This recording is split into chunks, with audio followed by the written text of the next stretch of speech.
Let us discuss few questions from the introduction, okay, which we made in engineering mechanics. So the first question: an object can be assumed to be particle when dash. The given if the size of the object is very large or size of the object is very large compared to range of the motion. Range of the motion is very large compared to size of the size of the body. A range and size are not interlinked. Very simple. We already know that, right? We already know that when can I assume to be particle when range of the motion is very large compared to size of the body. Okay. Now coming to second question, when a body is assumed to be particle, the point considered to describe the motion of the body or the point at which the forces are. Okay, so the point which is considered to describe the motion of the body or the point at which the forces are considered to be applied is what? Simple, right? If suppose if I consider a body, I'll be considering its centroid or center of gravity. So what is the difference between the center of gravity and all those things?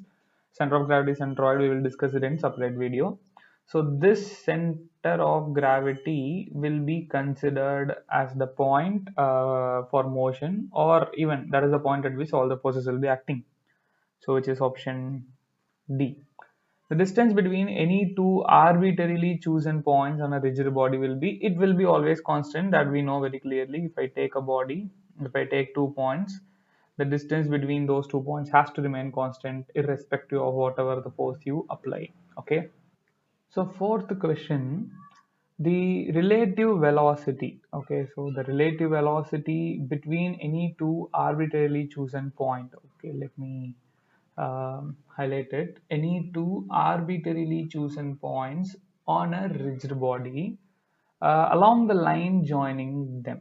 Okay, what will happen? This is very straightforward, right? This is our dynamic definition. Okay, dynamic definition of what is that? Dynamic definition of rigid body. So that will always, like the relative velocity, they are asking line joining them, okay, along the line joining them. So that velocity, relative velocity, will be always zero only. Okay, so let me show you. If I suppose if this is the rigid body, if I take 2 points and if I this is the line which is joining. If I use any other color here, suppose this is the velocity. Okay, so v1 cos theta 1 and v2 cos theta 2. So those two velocities should be same. But if suppose if I take any velocity perpendicular to it, okay, if I take any velocity perpendicular to it, this is v1 sine theta 1, this is v2 sine theta 2. These velocities can be there can be some relative velocity between these two. Okay, so that is something which we already know very well. Okay, so yeah. So fourth question is done. Fifth question, this is GATE 2010 1 mark question.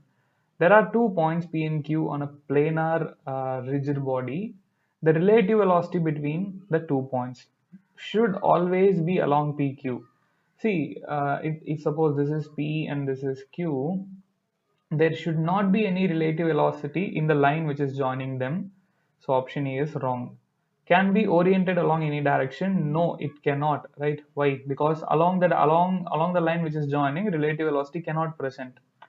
Should be always perpendicular to PQ. Okay, so they are saying that the relative velocity should be always perpendicular to PQ.